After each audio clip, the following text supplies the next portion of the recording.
that the... Hey, everybody. Welcome to Coach Chat. This is the first episode of a live broadcast with 5 or 4 different coaches. We're waiting to see if Jess Allen can log on from LA.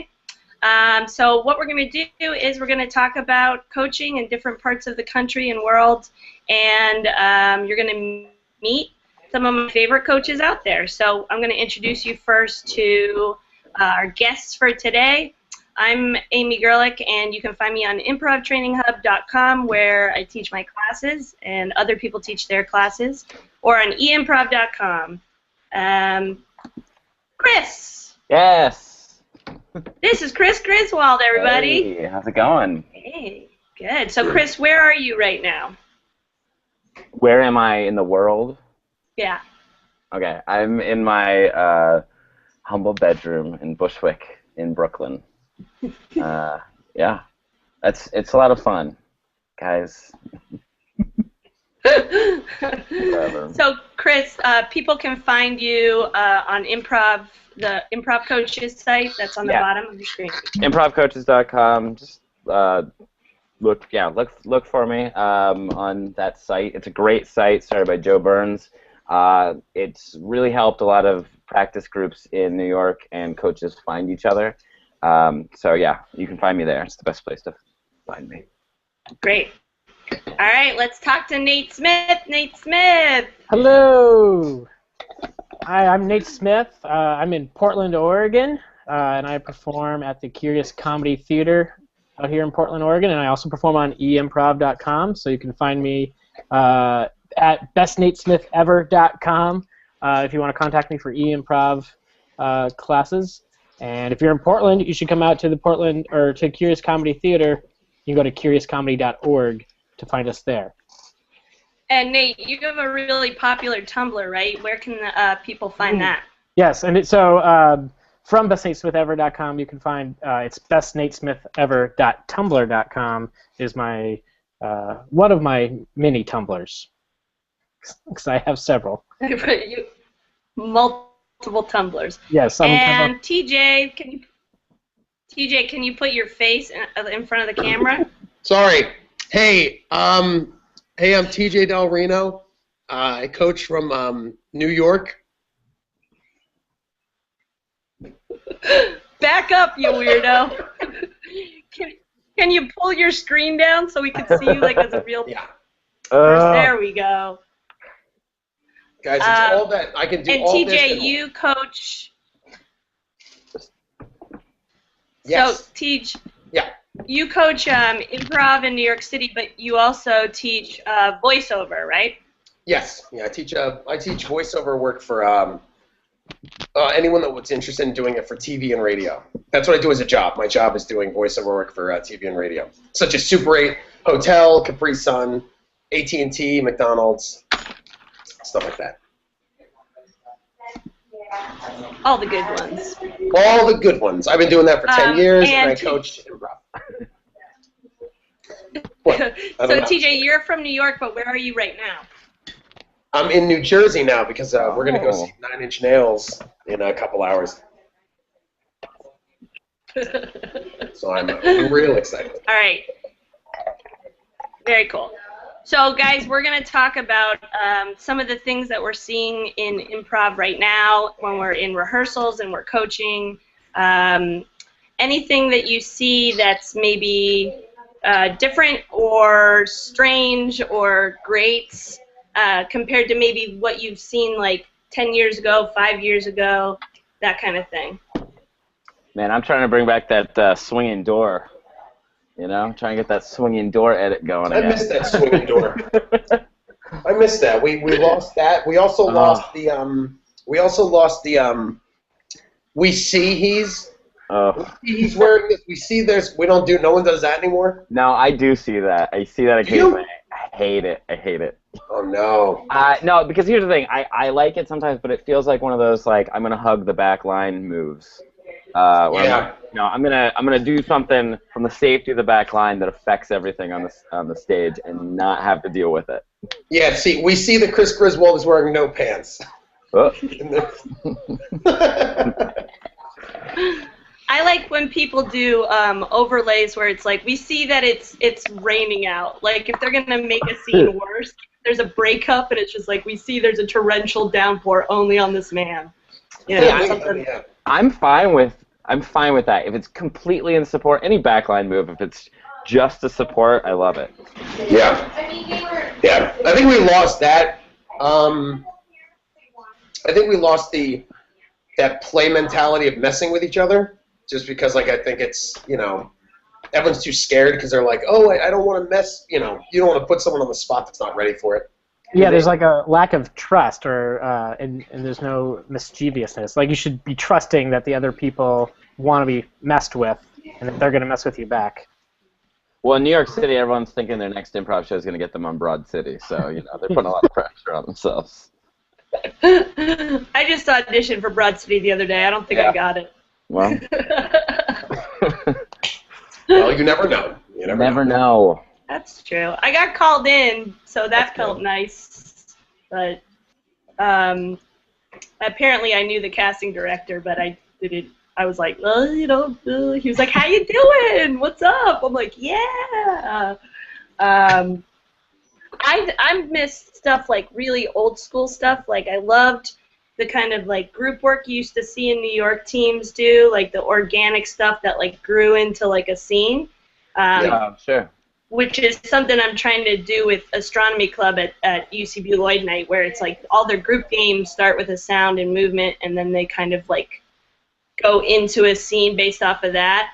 But it's weird because it used to be so organic-y, and it felt like it would just kind of float into it. So we're still working on them not like stopping and starting a scene, and just kind of like using that sound and motion for their beginning scenes.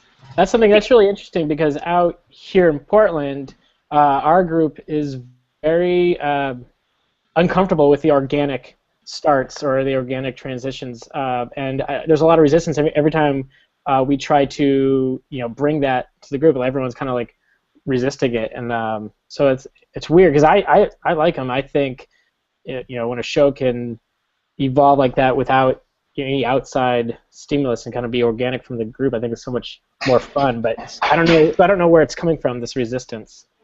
Yeah, I think what do you think? Go ahead, Teach. No, go ahead, Teach. No. I want to hear what you're gonna say. I think Chris is done. He'll be back. I think it's people are afraid to look too silly, you know, because it looks so like ooh.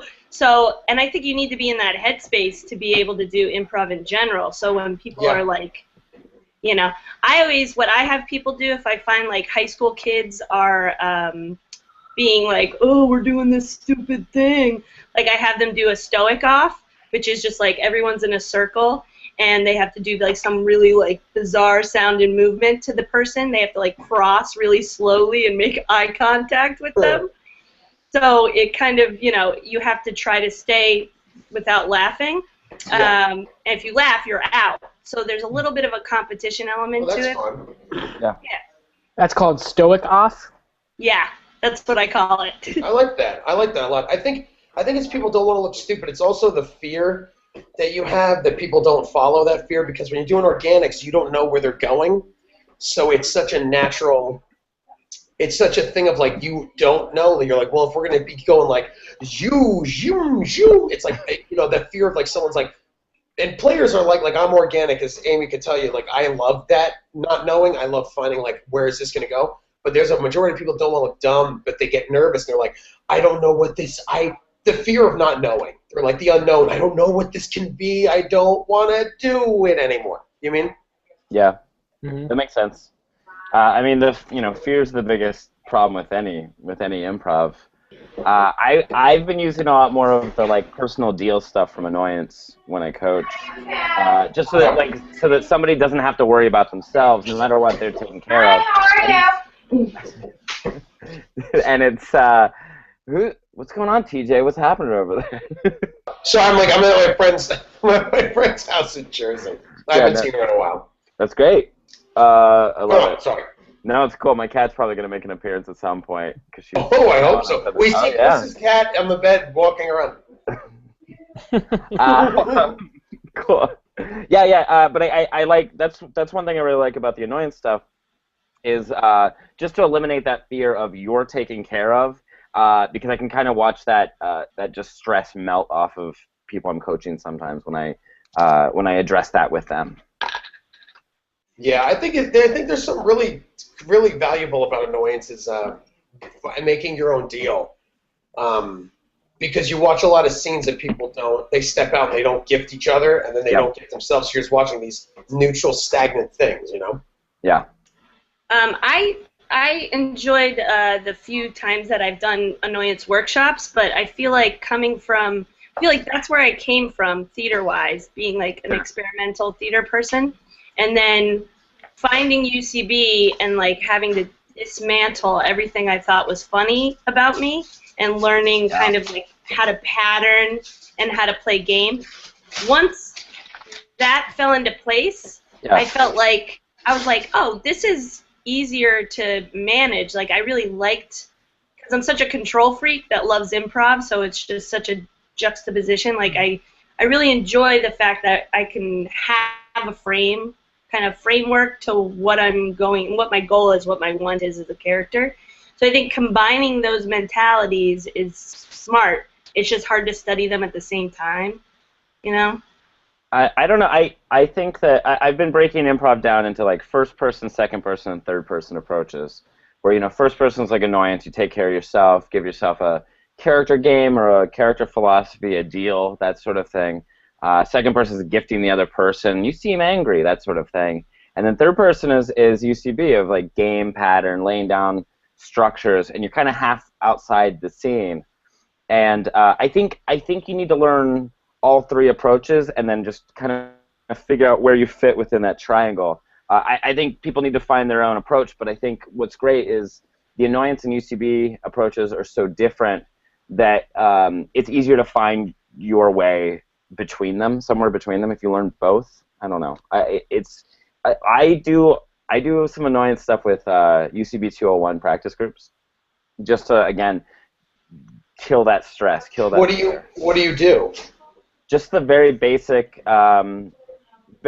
stuff of like, what is it, like 15 seconds into a scene, pausing them and saying, "What's your deal? What does your character want? What does your character feel?" That sort of thing.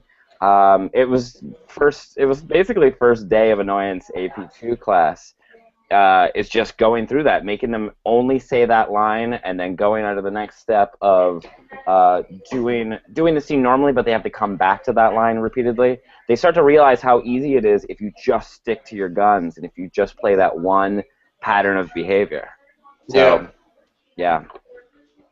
Nate Smith, what's the style you would say is in Oregon? Like, what do people play game? Do people play like?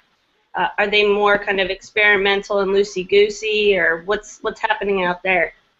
I think we kind of fall somewhere in the middle of the spectrum. Like we talk a lot about like, what is your character's deal? What does your character want?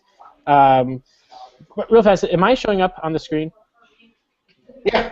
Okay. It just wasn't to me. So So we talk about what does your character want, but we also talk a lot about finding the game, finding that first unusual thing, so I think there is kind of there's like we try to use the right tool at the right time in scene work. You can't let go of what you have, but you also can't hold on to what you brought in so much that it overrides what your scene partner is giving to you. So there is. Oh, absolutely, yeah. We had a workshop a while back. Matt Besser came out to Curious Comedy Theater and gave us a workshop while he was out here for Bridgetown. And it was a really interesting experience because what he taught us was amazing and we loved it. But he also talked about kind of UCB's or his personal belief in that like you have to pick a way. You pick one of the ways and you choose that way and you focus on that. And that gave us a lot to think about because I think we felt differently in that you can you learn them all, kind of like what Chris is saying, and then use where you are in the spectrum. Really interesting. So wait, so he said like he meant choose one way, so it's like go the annoyance way or go the UCB way when you're starting scene work. He meant. Yeah, and I want to make sure I don't misquote him or anything, but No, yeah, I know. his basic thing was, and of course he was backing up the UCB way as he should, but The only way. yes, exactly. But his basic thing was he acknowledges there's three main different ways. And there's probably more, but he was talking about like annoyance and UCB. I think IO was the other one he was calling out, but then he said, in his thought was that the UCB way was the way to go, but either way you should be choosing one and going and focusing on that. I think when it comes to depends on the kind of improv you do. Like if you look at TJ and Dave with theatrical improv and the way that they do IO, it's like I think UCB. UCB is a very sketch driven improv form, and annoyance is more actor based. But it's like if you look at TJ and Dave's sets and you watch a TJ and Dave show, you could make it a sketch, but not really. It's more theater. You're more watching these beautiful relationships between people. So it's like I think it depends on the approach because UCB comedy is very sketchy with it's very sketch, which is what it was invented around primarily to a degree. I think you need to find what works right for you. Everybody's brain works differently, Yeah. Some people like Yeah, absolutely. I think game is very effective, and it was surprising for me to hear that you're doing it in Portland, just because I only think of that as being a New York City thing. Mm-hmm. In Pittsburgh, we weren't focused on that originally. Yeah, we have a couple people out here who spent time out in New York. John Breen, trained at UCB. He's one of the big improvisers out here. And then Tom Johnson, who runs the Brody. I know he spent some time out in New York. And actually, going back to Tom Johnson and talking about organic scenes, one of my favorite classes I've taken in Portland was from Tom Johnson. He taught a class about creating a show where there's no format, which I kind of love because sometimes I struggle with the very structured formats. My brain has a hard time, like I get hesitant and worried. But we created this show. The idea was where at the beginning something organic will happen, a sound or a word, and we'll build off of that. And then from there, as a group, we'll all be listening to each other enough that the first scene might be a big game scene based off of that, or it might be just a big organic soundscape, or it might just be a two-person scene. But then the pattern that gets created as you do the show is what the show becomes. So the show at the end feels like it had a structure because you're following kind of the game of the show or the pattern, but you're building it as a group as you go, which can, if you do it wrong, it can crash and burn. But when you do it right, it's pretty neat because it really creates this show that feels very structured. But at the onset, there was nothing. Yeah, Ari Voikidas taught, before he left for LA, he taught this class at UCB that was like organic form. So you kind of like came up with the form as you went, which I thought was an interesting idea. I did that a long time ago with an indie team called Identity Theft. What we did was, it was like Sarah Classville, Josh Patton, Dan Hodap, Brian Crane, Zed Kutzinger. You're doing this to yourself? I'm forgetting people. Yeah, but it was a long time ago. But what we did was we did an opening where they did all the openings. Every opening we could think of, they would just do bits and pieces of them. So they would start like flocking as a character in one corner, and then they would like go over to another corner and start to do like a documentary interview, and then they would like do an organic sound and movement. And so it was fun just to see them kind of like playing with all the different openings to get inspired for their show. It was a neat kind of idea to see them work out because they were good improvisers. Oh, that's cool. I saw Flan do that before they were off Herald Night. They did the opening transition from all these different openings. It was really cool. It's really intriguing. It's fun how it's weird how people get so rigid in form and theater, where like if you do a Herald, it's like very first three beats, group game, it's very sterile. When it used to be, and this is before even, I think, even back in Chicago, but when it was like a freer form. But it's just fun. It's just interesting how people it's so boring to watch when you're like, here's the opening, here's the first three beats. It's like, ugh. It's so bored. Here's my thing with the Herald right now is that everyone stresses out so much about it in New York because everyone's like, I got to get this right. You work on it in class, you work on it in practice group. You got to do this right. This is the form. It's like, I don't know. I think it's a form. I think it's a really good form if you have fun with it. But very few people are having fun doing a Herald right now. Yeah, no one's having fun with it. Yeah. So, I mean, before UCB auditions, I mean, I have a show, Indie Herald Night, at the Creek in the Cave, and I was booking coaches to give notes at the end of the night. And then after auditions, it was like, well, why keep doing this? Now I'm inviting people to come out and do a Herald with a group of 4 or 5 or whatever, and just have a good time, have a couple drinks, and just throw yourself at this form and do something different from what you'd normally do with it. Yeah. It's on such a pedestal right now. It is, and it's just, it isn't what it. Like Delaney, I do a lot of Delaney workshops, and like it's just it's not a hard. If it's done, all you have to do is cover your first beats, whether it's 1 beat or 4. Delaney doesn't restrict it to like it must be 3. I mean, Delaney's an incredible improviser and also teacher, but he's old school and he's smart, and it's like it's a theater piece. It's a way to find truth about like he treats it how it should be treated, but it was like he's like a Herald could be anything. He's like, it could be a mono scene. He's like, the first beat could be 1 mono scene, a palate cleanser, another mono scene. He's like, it doesn't matter as long as you follow the patterns of the Herald will happen. People get stressed because they overbear about this character I must do this game for three different sections, and it's like just worry about. Oh, Chris is gone. Chris is mad. Bye, Chris. We lost Chris. Hi, Chris.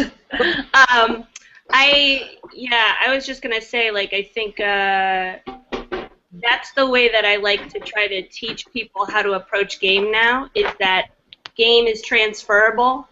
You can transfer behavior of a game to somebody else. Yeah, it's not restricted to like that doctor has to act like he's obsessed with golf. Anytime you find yourself, any kind of person can be obsessed with golf. That's my point. Yeah. Yes. So if you find, like Kevin Hines had this thing, he was like, one of his classes where I thought it was really smart and it was cool. Kevin was like, if TJ plays a character that is obsessed with golf, he's like, and whenever he sits down in a chair, he reminisces about these horrible golf matches. He's like, if you find yourself in the scene, if Amy's in the scene and she steps out and sits in that same stage picture and sits down, she could then, the game is of, let's say, violent reminiscing, then Amey could be like, oh, when I used to play baseball, I used to hit myself in the head with the bat. It's like the games are transferable, like Amey says, where you're not, play each other's games and know that in the Herald, whatever games are available, anyone can take them, and there's nothing more hipper and cooler than, like, I play Amy's character game, she plays mine, and then, like, it's really cool when it happens, and it's rewarding as a player when you feel that instinct to make this move, and then you do it, and you're like, oh, God, it really is good. It really is the human mind, just like, you're like, this is great when it really works out. So we're going to do a set, like a 7-minute set in a minute. But I didn't know this. Yeah. Before that, I wanted to ask each one of you guys, what's your favorite form or what's your favorite kind of thing to work on right now with groups and improv? Just like a short little thingy. Nate Smith, what's yours? My big focus. I'm not ready to order yet. Do you want to order first? Sure, I'll have the nachos. Ooh, good choice. Yes. And also, and Amey talked about this in another show recently, but object work is a big deal for me. And one thing I try to get groups to do if I'm coaching is I talk about come into this. You should always come into the scene. I mean, you don't have to, but in the drill, come into the scene with an object in your hand, because humans very rarely are not holding something or interacting with something physical, and we're almost never two people in a blank room having a conversation. We're always, these days we're almost always holding our phones or something. But like so in the drill, I tell people have that object, even if the audience never knows what it is, have that object tell you about who you are based on how you respond, how you fiddle with it. And so using objects is a big deal for me. Yeah, I would say for me, emotional reactions are my biggest thing, because we don't have anything true on stage. We're indicating where we are. We're indicating what we look like or what we're holding in our hands, but we can show emotional reactions, and I think that's really important, especially because if we're doing game-based improv, then someone has an unusual idea, we got to react to it. It's important. We got to show how important that is. We got to show what it means to the characters. It really shows what the base reality is. And it makes that unusual idea stand out more. I mean, I think that's the key to object work, is emotional investment in the object. And I think it's also the key to the very heady this very heady game approach. You got what do you, TJ, I'm watching you walk around, and it's like a Smashing Pumpkins video right now. I'm sorry. I wanted to go in my friend's room so I could have privacy, so it's like we could, so it's easier. Chris, I'm so sorry. It's okay. Emotional attachment. Yeah. The other thing is, oh shit. Oh guys. The other thing is, I've started focusing on the Spokane as a form now, only because so many teams in New York City want to do the Spokane, or the delicate flower, the pretty flower, whatever you want to call it. Never the Family Guy, because you're focusing on the wrong thing. Ooh, I call it the Family Guy. No.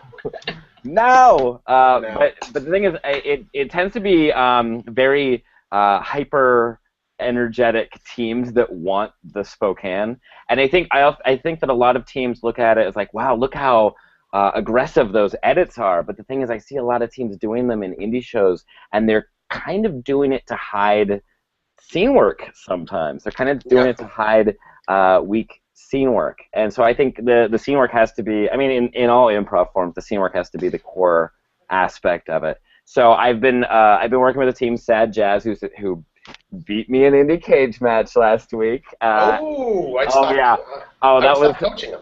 That was so amazing, being beaten by a team that I coach. I loved it. It was so great. And I voted for you, Chris. I know you did, but they're in this week again, and I've been over the past couple of weeks just breaking it down. I approach it through mono scene. This week we were working with deconstruction and just trying to bring aspects of other forms into the Spokane, keeping that base scene very believable and recognizable, and then you can go crazy in the spokes. I'm trying to really break it down into a step-by-step approach into doing it, because so many teams want to do it now. Yeah. I actually saw, it was like 4 years ago, I saw a team from Spokane, Washington doing the form. It was at like 4 p.m. I was just going to Urban Stages to sleep, and I went up to them afterwards. I was like, what is this? And so they told me it was like Family Guy, but they call it the Spokane because they're from Spokane, Washington. Oh, that way? Okay. Yeah, so I was actually one of the first coaches to make a team do it here in New York, Sex Ghost. Sex Ghost did it at the... I love improv team names. I know, right? I know, right? But they did it at the Indie Cage match that is run by the people for Del Close Marathon, and sure. They killed it. People were just like, what the hell is this? So it's funny to me to see the evolution of it and to see how many people are doing it now, and how many people are teaching it, because it's just when people approach me about it, they're like, yeah, so this is how we learned it. And I'm like, well, how about the person that first brought it here why don't I show you how to do it? But yeah, I got the opportunity to do it with TJ. TJ was is on a team called Hungry Boys with Brennan Mulligan and Andy Bustillos, and we do a Spokane with that. I mean, I don't think you guys rehearse anymore, right? But you guys did such a fast, crazy, fun, surreal Spokane. It was just so fun to watch you guys do it. It was the Spokane mixed the McManus. So we played ourselves, and then we would, jut out and do the Show Me That. I missed that team, and I missed those guys, and Amey would coach us a lot, and it was great. I mean, you were a main coach for a while. So the base scene or the spine scene was you guys sitting around talking to McManus? Well, the spine scene... It was like a living room. It was like a living room style spine scene. That's what I was gonna say. That's really great, man. We would eat food. We would get a suggestion of food, and we'd be in a restaurant or standing up eating hot dogs, or we would eat the food, do object work, doing the food, and the food would inspire us.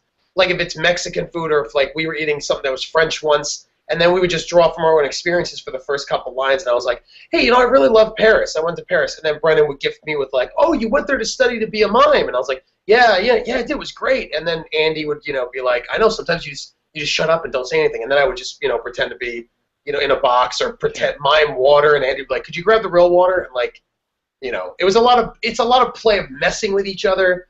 Good. Oh, Love that. dude, that team. I want to cry just thinking about it because I really miss. I've never had so many. We had sets that would resonate for weeks. I would just feel so good because it's just we had this great chemistry between the three of us. Just how I play, Brennan plays, and how Andy plays. It's this beautiful chemistry of silliness and weirdness. It's great. Isn't it funny how 3-Prov is like that? I don't know what it is about it. So good. 2-Prov, you feel linked to one other person, but 3-Prov is so dynamic sometimes. It's so good. 3-Prov's a great.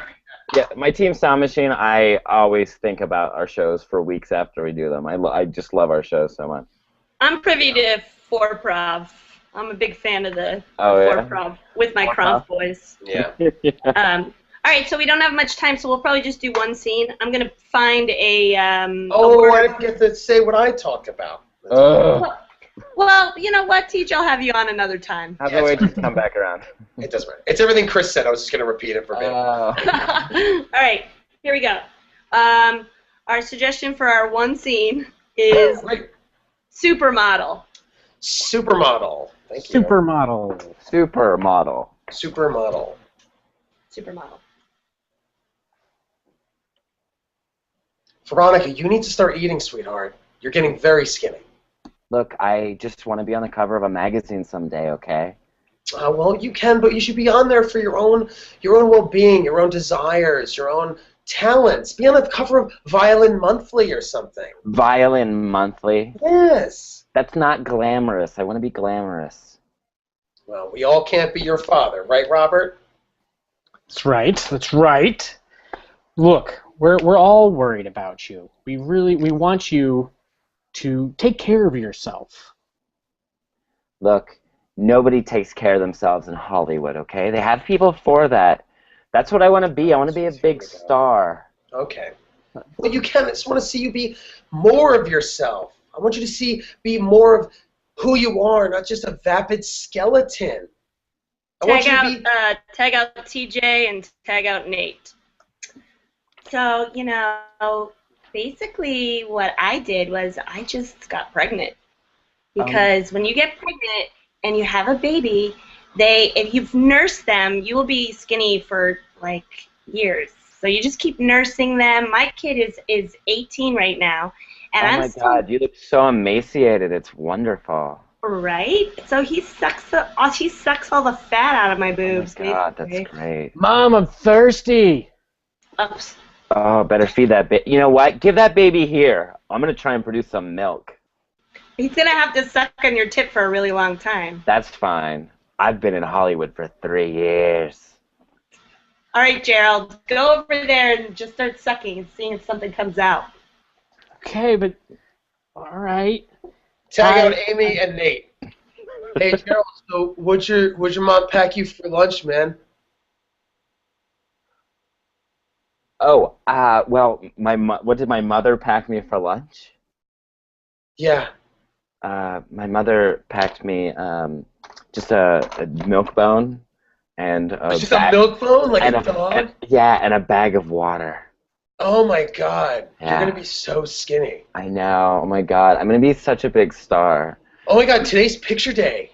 Did you know that? Oh, of course I knew it. I planned it. Okay. I know. I'm wearing a grocery bag and a newspaper. Oh my God, you're Trey Food Mart. I know. It's so cool. I wish I could be as skinny as you. What's your secret? Milk bones and bags of water. Oh my God. I'm gonna ask my mom if I ask them. Tag out TJ and Chris. Keep Nate. So, Doctor, I'm wondering, what parts of my body can I remove to get rid of some weight? I know Janet Jackson got rid of some of her ribs, and that cut down on a few pounds. But, what can I get rid of? Well, I don't normally recommend removing body parts. Every part of the human body is essential, but I do want to help you. Well, let's just say I would give you millions of dollars. Okay, well, this is against all of my morals, but let's see. I don't think you actually need your ankles. I think you could remove those, and the ankle bones are actually pretty heavy. Tag out Amey. We see these two doctors on a golf course. Hey, man. You know the other day I had Selma Hayek come in. She wanted her whole body removed. Her whole body removed? Whole body removed. She's just a head floating in a glass jar. She paid me $20 million, man. Why would you? That is against all of our moral codes. What are you thinking? She wanted to be beautiful and lighter, and she said, hey, how much do I weigh in my body? I said, well, your body weighs about 120 pounds. She was like, cut it off. And I said, sure. And do you think she's better for it now? Yeah. Well, now she's on the cover of Glamour. Didn't you see her? I did. She's I thought that was photoshopped. You thought it was Photoshop? Oh, that was her head sitting in that glass jar. Oh my. All thanks to me, Dr. Zismo. God, Dr. Zismo, I don't think I can support this. What do you mean you don't think you can support it? I don't think. You gonna tattle? What? Is that what you're gonna do? Yeah, what's the doctor's code? We never tattle on each other. Now, whether rain, sleet, or hail of snow, a doctor's lips will never blow. That is true, but there's also that other one, the Hippocratic Oath, that we have to our patients, which is to take care of them, to make sure that they aren't in harm. Let me ask you this: when you are sad, how do you feel? Sad. How do you feel when you're sad? Do you feel bad when you're sad? Yeah, I feel bad when I'm sad. Sadness is kind of like a sickness, right? Selma Hayek was sad. She had a sickness, and I fixed that sickness by cutting her body off. Tag out Nate and TJ. Keep Chris. Well, I saw a surgeon, and I'm gonna just be eyeballs in a mason jar, just like some eyeballs in a mason jar. I'll have a label on it so people know who I am.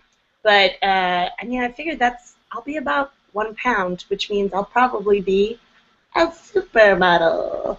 Oh my God, that sounds amazing. I don't even know how I could possibly compete with that. I guess I'm gonna have to reduce myself to a pile of hair if I'm gonna compete in today's modern society.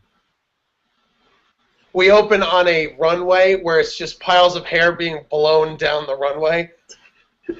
Ooh, this collection's beautiful. Look at this collection. It's like a bunch. I don't know. It's like a bunch of tumbleweeds. Oh, it is, but it's so fancy. Oh my God. Oh, here comes Jana Pelkrin. She's so famous. Ooh, look at that. Oh, she's so. She is one of the hottest women that we have out there. Thank God there's a label on her forehead. Oh, I know. I wouldn't even know who it was. I was thinking about getting my body reduced to hair. Do you know? I don't know if that would be good for you. Do you know this is the biggest growth market in fashion is just fashionable labels for piles of hair. Oh, Fernando, you know everything. That's right. I am working on my own label, my own fashion label of labels for just jars of skin flakes, that sort of thing. Women want to reduce themselves to as little as possible in order to be beautiful.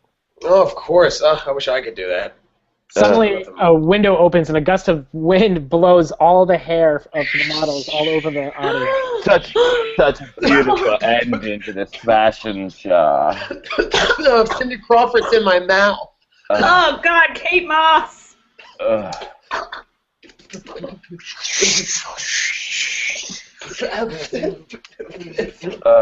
Fashion.